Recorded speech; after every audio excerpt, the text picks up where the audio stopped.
Fíjense que si se hubiera tratado el asunto dentro de ese marco, los que salieron a hacer todo, de hecho antes de ayer andaba por ahí una periodista buscándome y yo le dije, mire, yo no discuto asuntos de religión, yo no discuto asuntos de religión con nadie, porque es que, o sea, ¿qué le puede discutir uno a alguien que está convencido? Mire, un ejemplo, nuestros amigos los testigos de Jehová, ellos están convencidos que su Biblia es la única que contiene la verdad. Entonces, ¿qué le vamos a discutir? Si lo primero que le van a decir a uno, yo no creo en la Biblia que tú estás utilizando. Bueno, pues, si no crees en la Biblia que estábamos utilizando, pues no hay nada que discutir, no hay nada que conversar. Simplemente ofrecer el juguito ni el juguito, ¿verdad? un tremendo que siga caminando. No hay nada más que hacer. Ahora, nuestros amigos los testigos de Jehová no aceptan el concepto de la Trinidad. Y aquí, pues obviamente, tratar sobre el tema de la Trinidad no es tan fácil como la gente piensa, ¿sabes? No es caer en la trampa de dime un texto y yo te digo otro, porque el concepto de la Trinidad, fíjese que lo defino como un concepto. El concepto de la Trinidad es eso mismo, es la interpretación, la conclusión a la que se llega teológicamente como resultado de que como resultado de la interpretación teológica que otros han hecho. Por ejemplo, yo estaba leyendo en el día de hoy un documento amplísimo de los unitarios. Los unitarios, pues obviamente tienen la misma postura de los testigos de Jehová, que ya ni sencillamente ellos no creen en la existencia de la Trinidad. Y era un documento, pero grandísimo, de unas tal vez 18 o 20 páginas. Y un dato interesante es que cuando uno mira el documento, pues obviamente dice todo lo contrario a lo que los que creen en la Trinidad dicen, con los mismos documentos. Con los mismos documentos. Lo que hace entender entonces es que la Trinidad es un concepto que adviene como resultado de la postura que unos cristianos tuvieron en el siglo segundo y en el siglo tercero de la era cristiana. Desde luego, quienes no creen en la Trinidad dicen, ese concepto no se discutió en el primer siglo, ese concepto no se discutió en el segundo siglo, ese concepto se vino a discutir en el tercero y cuarto siglo de la era cristiana. Oye, pues es lógico que pues lo que se daba por sentado en el primer siglo no había que discutirlo, sería cuestión de un loco que lo discutiera. Y lo que se daba por sentado en el segundo siglo no había que discutirlo.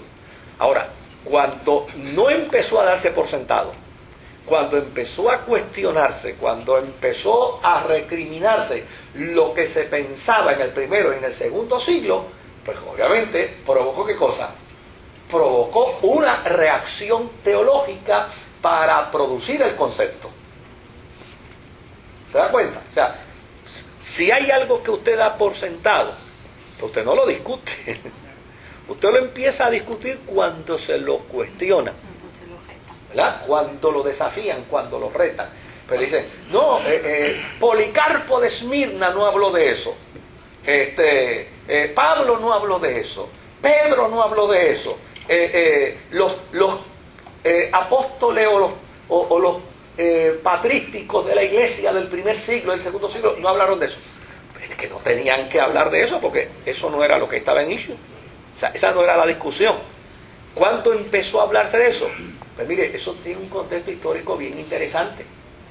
Aunque hubieran querido hablar de eso, no había tiempo para eso, porque la iglesia del primer siglo y la iglesia del segundo siglo, en lo que se entretenía era en tres cosas fundamentales: en probar que Jesucristo era el Mesías, en la evangelización de la gentilidad y en la pelea que tenían contra el imperio romano.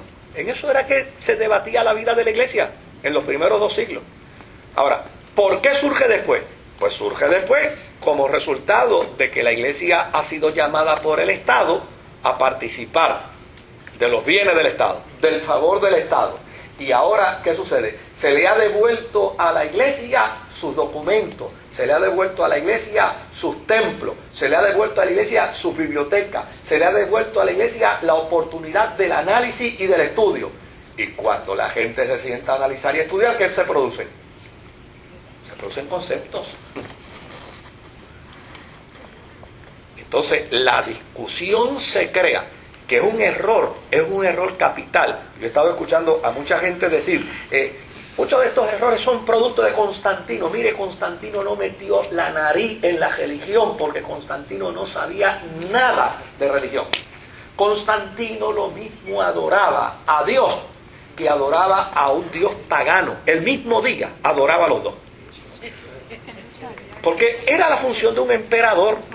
Mire, pregúntele, con todos los cristianos que se dicen los presidentes de los Estados Unidos, y con todos los cristianos que se llaman los gobernadores y gobernadoras que han pasado por Puerto Rico, pregúntele sobre aspectos teológicos para que usted vea que no saben nada.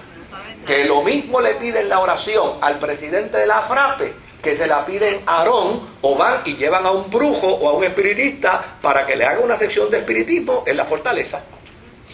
Es lo mismo. Y eso no es uno ni dos, eso ha sido un montón. Eso ha sido un montón. Entonces, de luego, cualquiera dice, oye, fulano de tal, el candidato a la gobernación fue a una reunión evangélica, óyeme, ¿y qué tronco de discurso dio?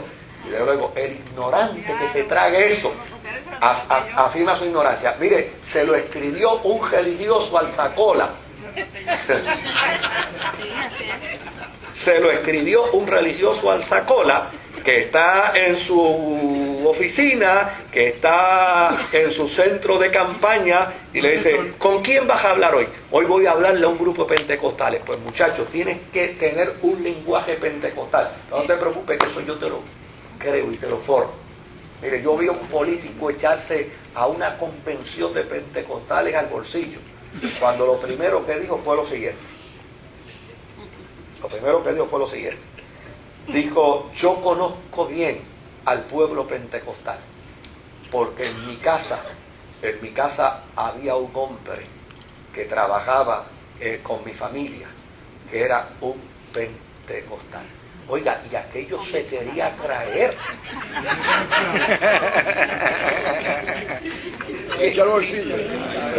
Pero ¿cómo es posible que él pueda conocer al pueblo pentecostal como resultado de un individuo?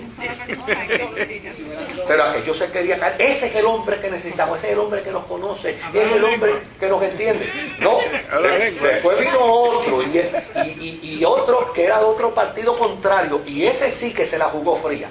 Ese empezó a hablar hasta de una experiencia espiritual que había tenido. Oiga, y había gente allí que estaban hablando hasta lengua.